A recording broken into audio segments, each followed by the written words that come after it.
kasama namin sa iba. Narito si Sister Fab. Long time no here, Sister Fab. Okay, salamat po sa Panginoon and we are given again the opportunity para magbahagi ng salita ng ating Panginoon. At alam niyo po, ang mahalaga sa atin, lalo tayo mga nasa ganitong ministeryo ng pananalangin is that we hear from God. And pag sinabing when we hear from God, okay sana kung merong mga audible voice na naririnig tayo, pero bihira. Bihira yung mga ganon. Kaya dapat po ay alam natin kung paano ang galaw ng Panginoon sa mga circumstances sa ating buhay, kung paano po siya mangusap sa atin sa iba't ibang kaparaanan, at makukuha lang po natin yon kapag meron tayong intimate relationship sa ating Panginoon. Kaya po mahalaga po na tayo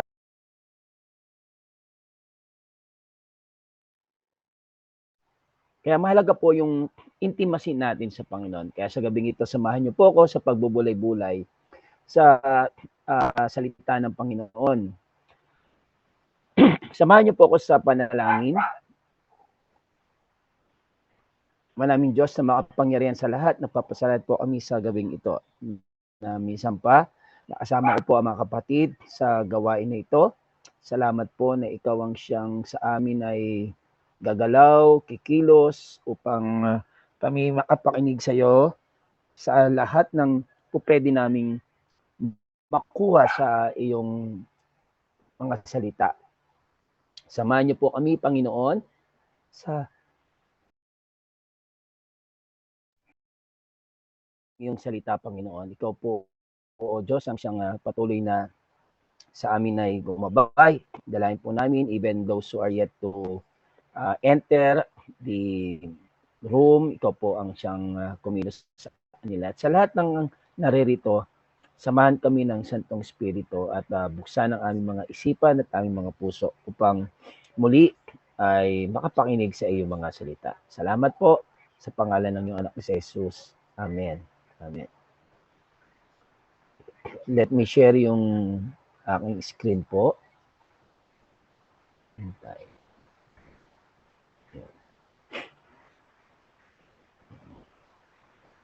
Okay. May nakikita po kayo? Amen po, Pastor. Okay. So, ang topic po natin is intimacy with Christ. Ano po? Sabi ko nga po kanina, mahalaga to sa atin. Kahit hindi yung mga nasa warriors o nasa prayer ministry, kundi bawat mananampalataya, katulad ni Apostol Pablo na siyang sumulat ng ating teksto ngayon, ay dapat po ay magkaroon tayo ng pagnanais sa ating puso na ang main goal o yung ultimate goal po natin sa buhay ay yung makilala ang ating Panginoon.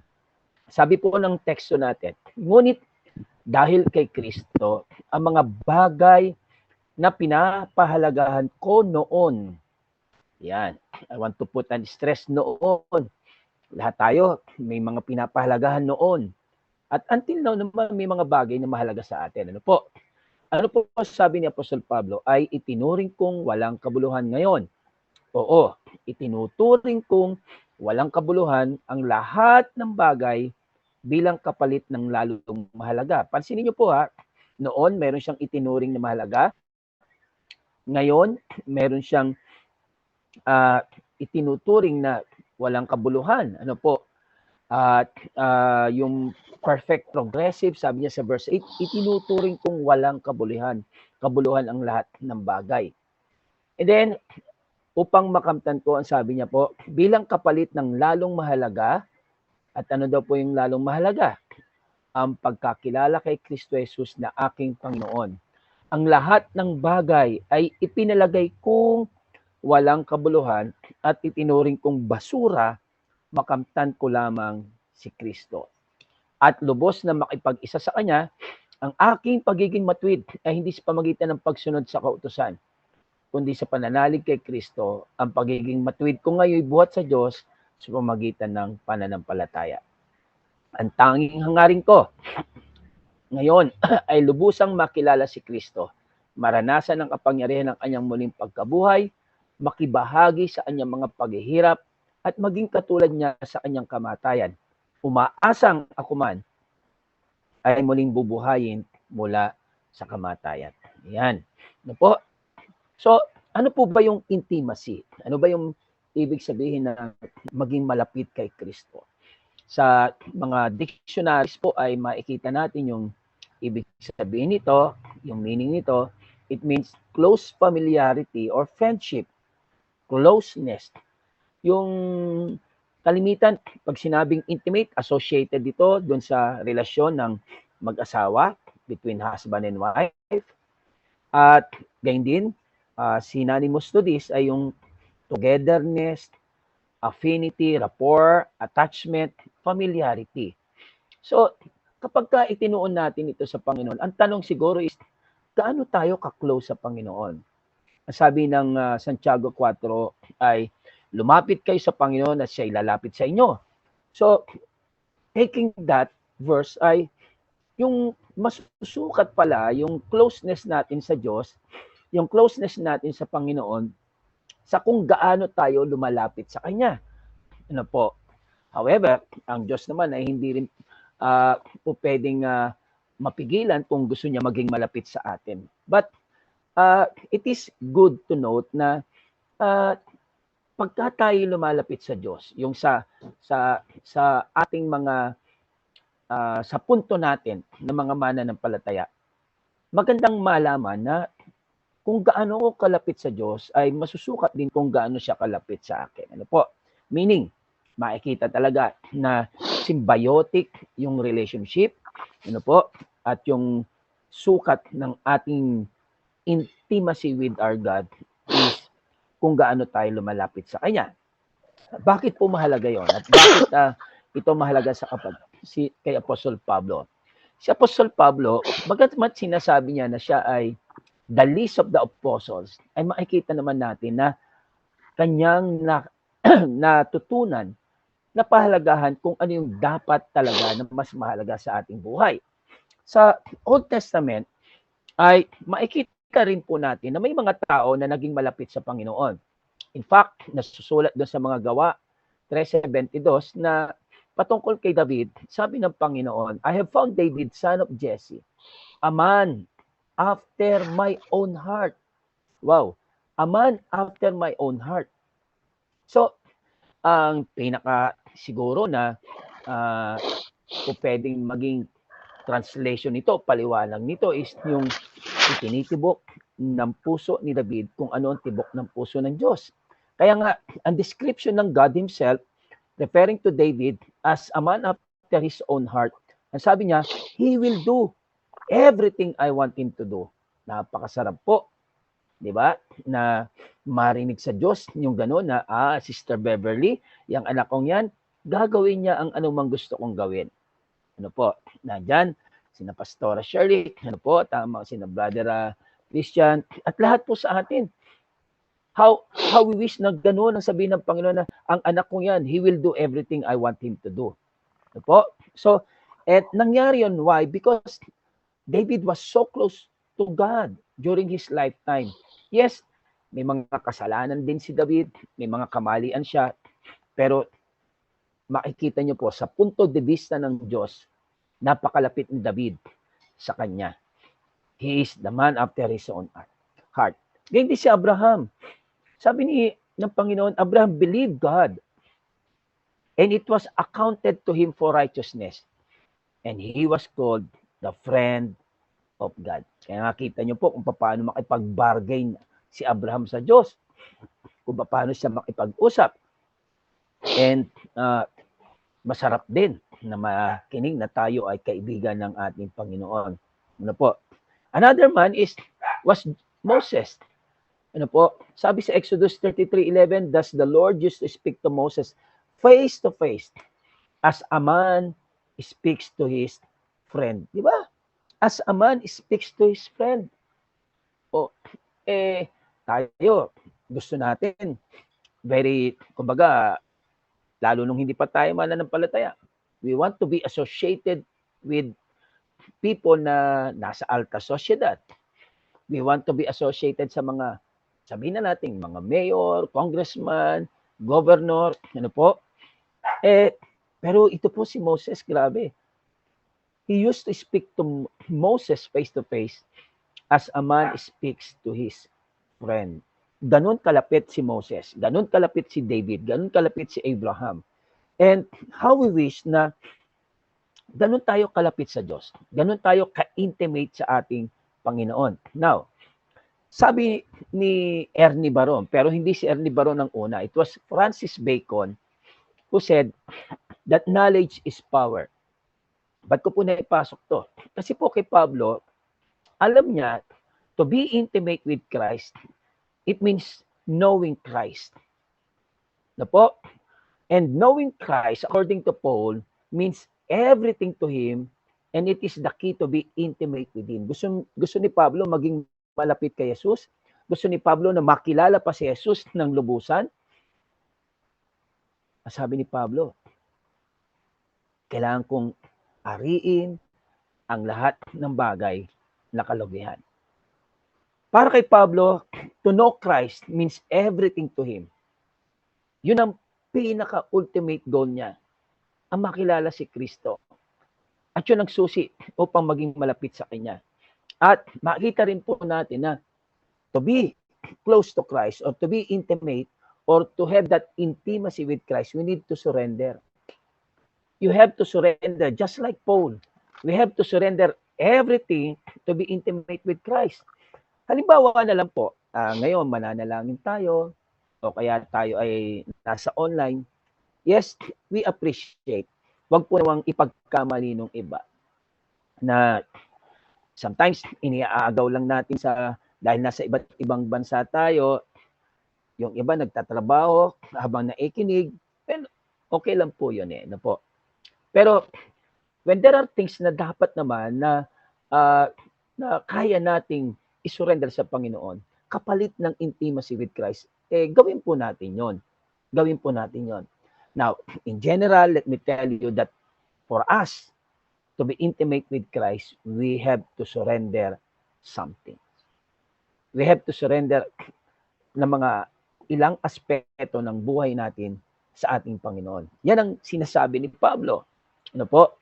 Ang pinaka-goal ni Pablo, to be intimate with Christ. Pastor, And excuse me po. magiging... Pastor, hindi po gumagalaw Yes yung po. slide. Na-move niyo po ba? Minove niyo na po ba yung slide? Ngayon pa lang po ulit. Hindi po Gumalaw siya na po ulit? gumagalaw. Nasa pamagat lang Nasaan na po po? tayo. Oh my. Bakit na naman kaya ganun? Sandali po ha. Ito pa lang pong intimacy. Amen, Pastor. Yan po. Gumalaw na po? Hindi po. Wala pa rin po?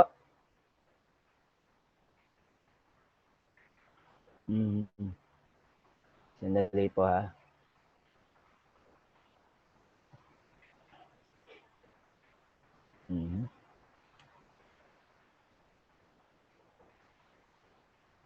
Bakit na naman? Okay.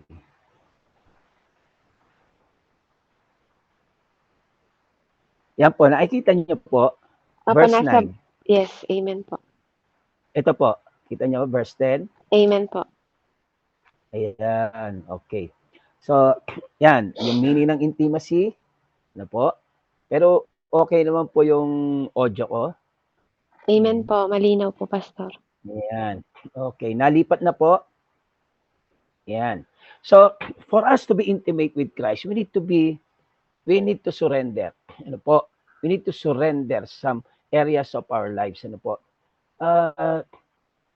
Gusto po ba natin ng mga naririto na talagang maging malapit sa Panginoon? Alam niyo po, from Deuteronomy, and since the beginning, it has been the desire of God. And yun nga po yung isang bagay na hindi ko maunawaan sa Diyos, na kung bakit tayo na galing sa alabok, tayo na makasalanan, tayo na gayon na lamang and that we deserve nothing, we don't deserve anything but hell because of our sins. And yet, God wants to be intimate with us. Gaano kagusto ng Diyos na maging malapit sa atin? Hindi lang siya nanahan doon sa mga templo na gawa ng kamay, kundi siya nanahan sa atin. Amen? So, we have to surrender. If we want to be intimate with Christ, we have to pay the price. Ano po? So, para kay Pablo, tingnan natin. Para kay Pablo, surrender means counting everything as lost and dung. Ako, pagka sinabi pong lugi, ano po, bakit ganun? Kalugihan lahat ng bagay. Bakit ba tayo nangihinayang sa isang bagay? Kasi pinapahalagahan natin yon. Bizarrely, I want to tell you na hindi ibig sabihin po nito ay baliwalain nyo na lahat ng bagay. Bizarrely, I want to tell you na ang ibig sabihin po is ng surrender ay hindi itapon ang lahat ng yaman, ang posisyon, and everything, but it is putting in place, in their proper place, putting everything in proper place. No po? And what is the proper place ng lahat ng bagay? It must be placed second, and not just second, but distant second, malayong pangalawa sa ating Panginoon. Ano po? At ganoon ang ginawa po ni Pablo. Ano po? Ano yung mga sinurrender ni Pablo? Ano po? Sabi ni Pablo, may mga tao na sinurrender siya. Sabi niya sa talatang 4, bagaman maari kong gawin iyon. Alin daw yon? Yung pagmamalaki, yung pagyayabang, kayang gawin ni Pablo. Sabi niya sa Filipos 3:4, kung sa palagay ng iba may dahilan silang magmalaki, lalo na ako. Kita niyo po, sabi ni Pablo, lalo na ako. Kung yung iba marunong magmalaki, lalo na ako. Sabi ni Pablo, tinuli ako ng 8 araw, akong mula sa lahi ng Israel, mula sa lipi ni Benjamin, isang tunay ni Hebreo, at tungkol sa kautusan, ako'y isang Pariseo.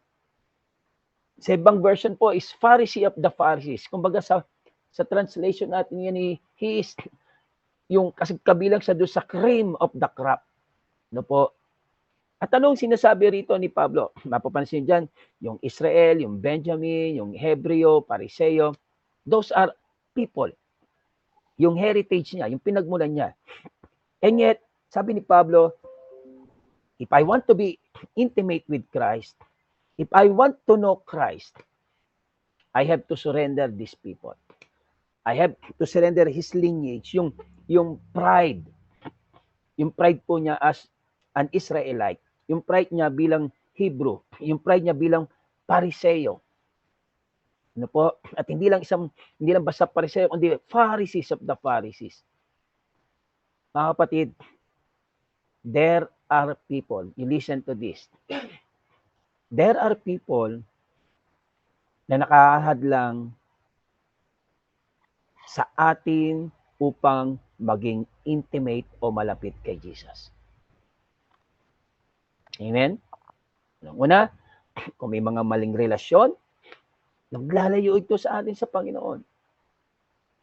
Kalawa, mga mahal nating kaibigan na hindi mananampalataya, and yet you have tried to win them, pero kung sila ang nakakawin sa'yo, hindi masama nakalimutan mo sila. Hindi masama na isurrender mo sila sa Panginoon. Sabi ng salita ng Diyos, huwag tayong padaya. Ang Diyos ay hindi na pabibiro. Ang anumang ihasik ng tao ay kanyang aanin. And then sa isang salita, sinasabi po ng Biblia na ang bad company corrupts morality. It's about time. If you are serious na maging malapit, maging intimate kay God, you have to surrender people. You have to surrender some people na hindi nagiging pagpapala sa'yo. Na nagtutulak sa'yo upang mapalayo kay Kristo. I won't be apologetic with this sapagkat yun ang sinasabi ng banal na kasulatan. Now, Wag naman po yan kung asawa nyo. Ano po, wag naman po. Makipag-usap muna kayo sa inyong pastor, sa inyong counselor, ano po, bago kayo gumawa ng drastic na action. What I'm saying ay yung mga peers natin, yung mga tao sa paligid natin, and even sometimes kung may mga tao na talagang nagiging dahilan ng pagkakasala mo, you have to surrender. And how willing are you? How willing are you? Sabi ni Pablo, inaari kong kalugihan. Kasi kung ko po ito source ng income namin tong taong to. Pero dinadala ka niya sa kasalanan. Merong isang author, yung author ng TMA, kung yung iba nakapag-TMA, ano po, si Pastor Ben Baluyot. May nakausap siya na college student. Sabi niya, nasharean niya, umiiyak do sa bus, nasharean niya at tumanggap sa Panginoon. Now, dahil nakakilala siya sa Panginoon, na-discern ni Pastor Ben Baluyot na may something do sa babae. At later on, sa kanilang pag-uusap, sabi niya, inamin niya na ako po ay other woman. So, challenge siya ng pastor at sinabing, ano dapat mong gawin? Sabi ko, alam ko po na dapat ko na siyang hiwalayan. To that, sumagot yung pastor, sinabi, praise God, yun ang dapat.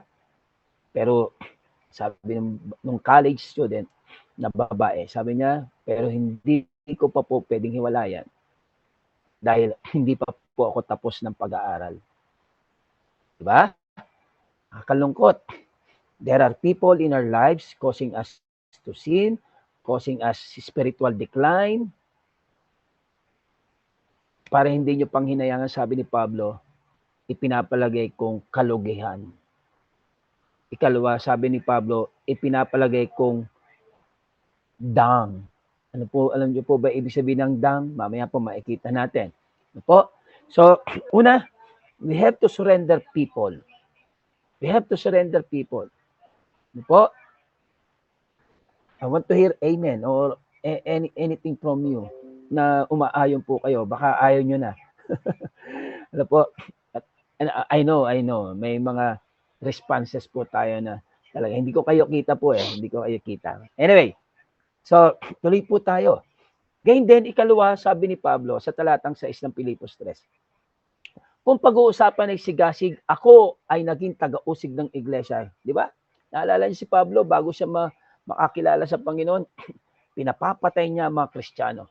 Humihingi siya ng kasulatan sa mga gobernador at hinuhuli niya mga tagasunod ng the way o yung daan. At yun ay later on tinawag ng mga mananampalataya. In fact, bago siya makakilala sa Panginoon, bago ma-encounter ni Paul si Jesus, ipinapatay pa niya si Esteban, ipinabato niya hanggang sa mamatay. So, kung ang pag-uusap ay sigasig, sabi ni Pablo, ako ay naging taga-usig ng iglesia. At tungkol naman sa katuwiran ayon sa kautusan, ako ay walang kapintasan. Yan. Amen? Sabi niya, wala akong kapintasan patungkol sa katuwiran ayon sa kautusan. Grabe. You can see kung gaano ang estado ni Pablo. Kaya iginagalang siya ng mga Pariseo at ginagalang siya ng mga Israelita. Habang kinatatakutan ng mga mananampalataya ni Kristo nung una. Kapatid, pero lahat ng ito, sabi ni Pablo, inaari kong kalugihan. Inaari kong basura. Gang. Ano po yun? Yung posisyon. Ano po? Sometimes, may mga tao sa church, bakit hindi makasamba ng maayos, hindi makasama sa pagluhod, hindi makasayaw, hindi makapalakpak man lang. Kasi po, nakakaya daw, no? Baka sabihin ng mga kakilala niyang kasamahan niya sa matataas na antas ng sosyedad o anuman, and any position. Ano po, sometimes, yung sinasabing alam ko na yan, acne, alam ko na yan. Hindi na hindi na nagbabasa, hindi na nag-aaral. Ano po? Mga kapatid, we have to surrender people around us. And secondly, we have to surrender yung mga position. Yung mga position sa buhay natin. Ano po? Hindi lang to position sa church, hindi lang position sa kumpanya, kundi ito yung pride eh. Yung pride na mataas ka, mataas ako, o hindi to makakatulong upang maging malapit tayo sa Panginoon. Kung pinanghawakan lang ni Pablo, matuwid na siya eh, ayon sa kautusan eh. Nakuha niyo po? Diba, may mga kasamahan tayo, 10 utos, ganyan, lahat. Sabi ni Pablo, matuwid na siya. And yet, alam ni Pablo, nang sulatin niya yung Acts, yung Romans, alam po ni Pablo na hindi magiging righteous ang isang tao dahil sa kautusan. Kaya sabi niya, walang kabuluhan lahat ng bagay nito. Pero kung nanangan si Pablo bilang taga-usig ng church, makikilala ba niya si Kristo? Diba? Sabi ng Panginoon, Pablo, ba't mo ako pinag-uusig? Mahirap ang sumikad sa matulis. And praise God, na-realize yun ni Pablo. Amen po ba? Our position should not go between, should not come between our God and us. Amen? Hindi po dapat ito nagiging dahilan upang hindi natin makilala ng lubusan ni Pablo. Lahat ng ito, sabi ni Pablo, ay walang kabuluhan. Well, nakikinig natin walang kabuluhan. Paano ba yung ano yun? Pag hindi ka na malulugi eh. Kung inari mong lugi ka na, malulugi ka pa ba? Di ba? Thirdly, sabi sa Pilipos 3:7, subalit ang mga bagay na maaari ko sanang pakinabangan, mga bagay na ito, na maaari ko sanang pakinabangan ay itinuring kong kalugihan dahil kay Kristo.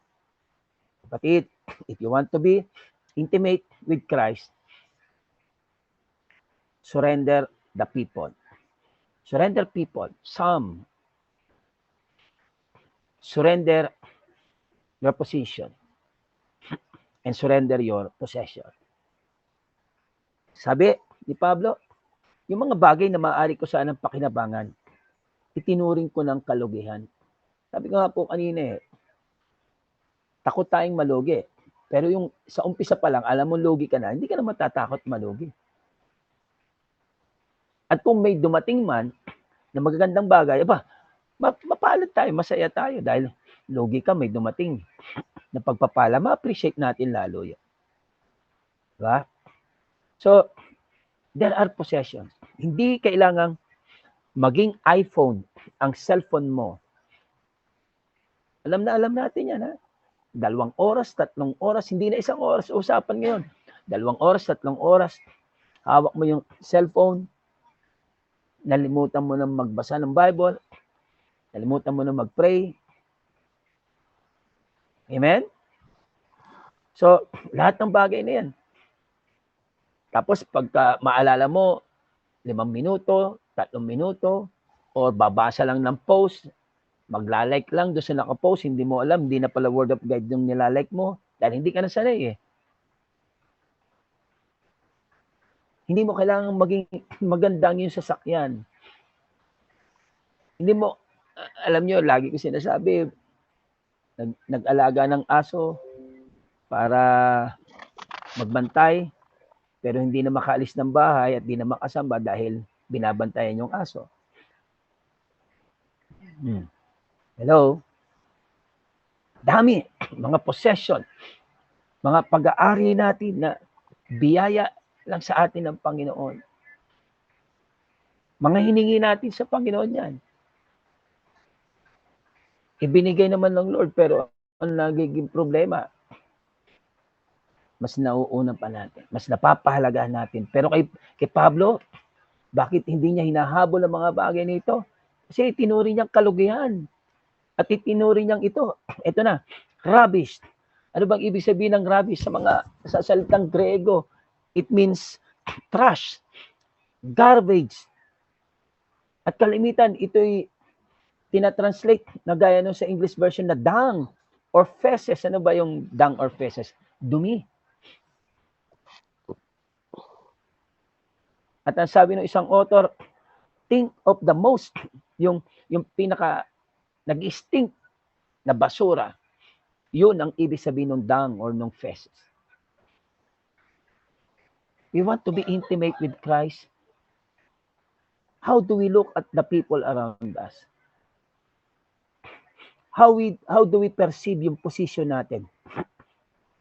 How do we look and paano natin inaari yung mga bagay na meron tayo?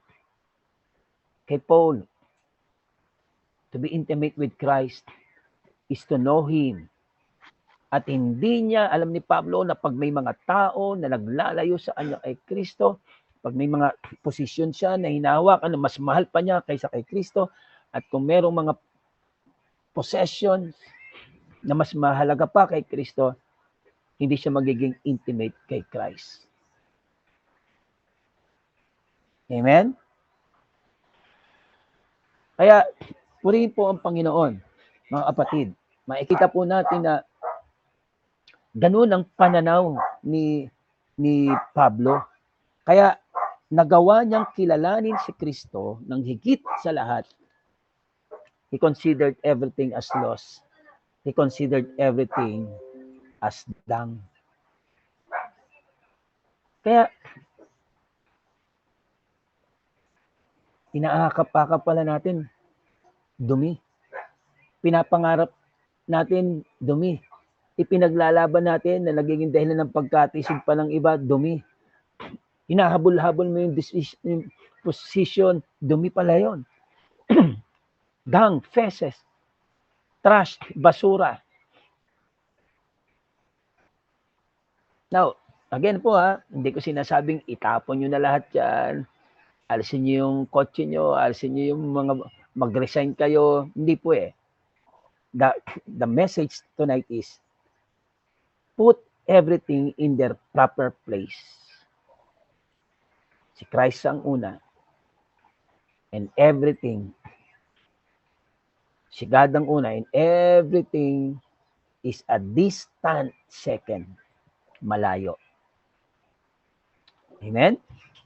Kung gusto mong mahalin ng buong buo ang minamahal mo, ibababa mong lahat. Lagi ko sinasabi to sa mga bride. Kasi aakapin yung pinapahawakan kong kamay nung groom, ayaw bitawan yung bouquet. Mahal Mahal ng bouquet. Minsan mahal pa sa love gift sa pastor. Ano po? Pero ibababa mo lahat.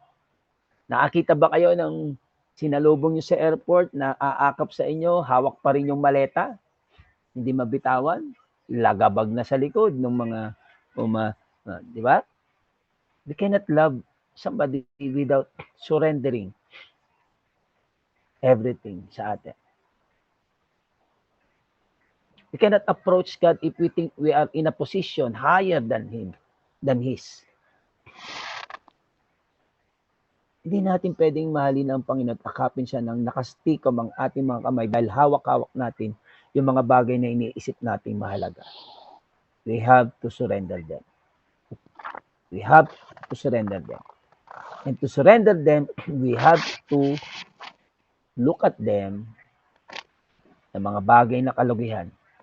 Pinapalagahan mo nung una, sabi ni Pablo, ngayon hindi na. Dahil alam na natin ang mas mahalaga. Kaya sabi sa unang Juan 2:15-17, huwag niyong ibigin ang sanlibutan, ang mga bagay na sanlibutan.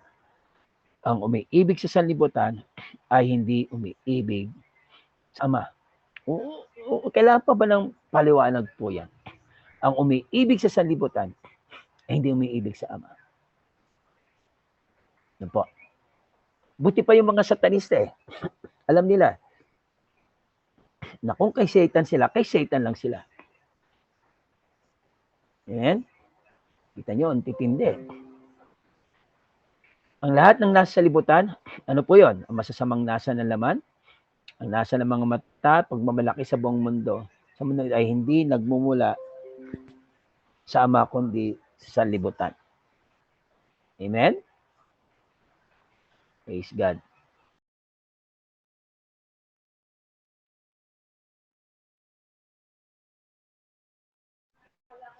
Kaya yun po, mga kapatid, ang ating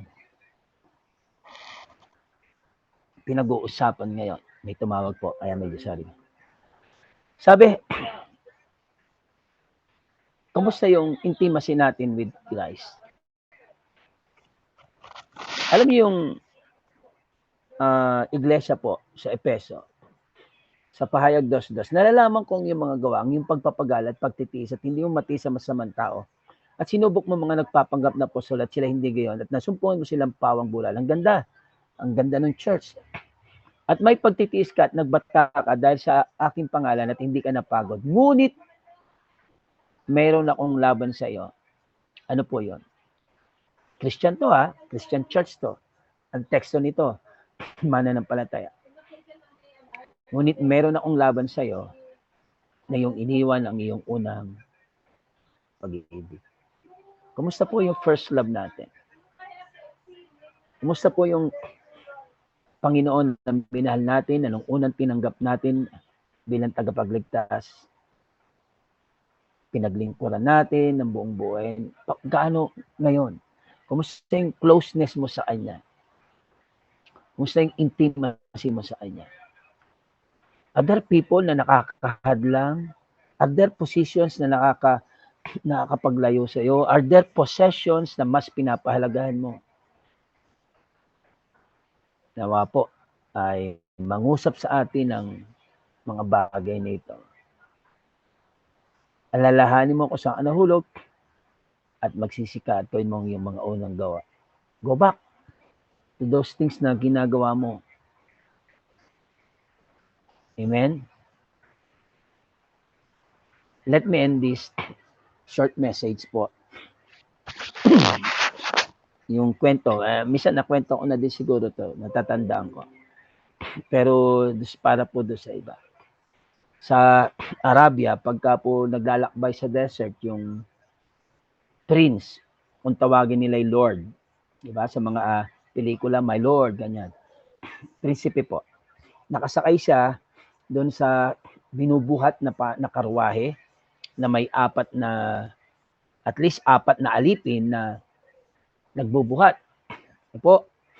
Now, customary sa kanilang paniniwala, habang nasa disyerto ka at biglang dumaan yung flock ng mga ibon, ang sino man sa kanilang paniniwala, ang sino man na malilimliman o maliliman o madaanan ng shadow na nakas ng grupo ng ibon, pagpapalain. Po. Kaya isang araw habang naglalakad na nga, yung mga alipin, buhat-buhat nila yung Lord nila, yung Panginoon nila. Ito na nga, biglang dumaan yung sanlaksang ibon. Bihira pong mangyari yon. At dahil po doon, ibinaba nila yung kanilang Panginoon. At hinabol yung ibon. Umaasang yung anino ay mahahabol po nila. Siyempre, mabilis yun. At nagtaka yung Lord, yung Prince. At lumabas siya. At kitang-kita niya na yung mga alipin ay hinahabol yung pagpapala. Pero sa kanyang pagtataka, nung lumingon siya, mayroong isang alipin na natira. At ang sabi niya, dahil mabait naman, sabi niya, bakit hindi ka gumaya doon sa mga kapwa mo alipin? Ayun at hinahabol ang mga pagpapala. Sige lang, sabi po. Alam niyo po, sagot nung natirang alipin, hindi ko na po kailangan because I am satisfied with my Lord. Amen? Tayo manalangin. Salamat po, Panginoon, sa gabing ito, sa iyong mga salita. Salamat po sa buhay ni Apostol Pablo na ginamit mo upang mangusap ka sa amin. Pinagpala niyo po, Panginoon, at ang Santong Espiritu, we pray na mangusap kang patuloy sa amin. Even after ng gawain na ito, patuloy ka pong mangusap sa amin. Upang sa gayon, maging kagaya kami ni Pablo, na ang tanging layunin sa buhay ay ang makilala ng lubusan ang iyong anak na si Jesus. Maraming salamat po sa gabing ito. Pinagpala niyo po ang aking mga kapatid. Salamat po sa kanilang katsagaan, sa kanilang zeal to pray in behalf of others. Maraming salamat po. Ito ang aming dalangin. Amen. Amen. Amen.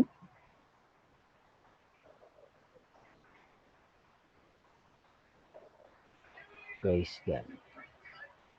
Back to you po sa ating presider. Amen. Glory to God po sa buhay mo, Pastor Nilo. Marami pong salamat sa mensahe po na mula po sa ating Panginoon. Napakaganda po, no?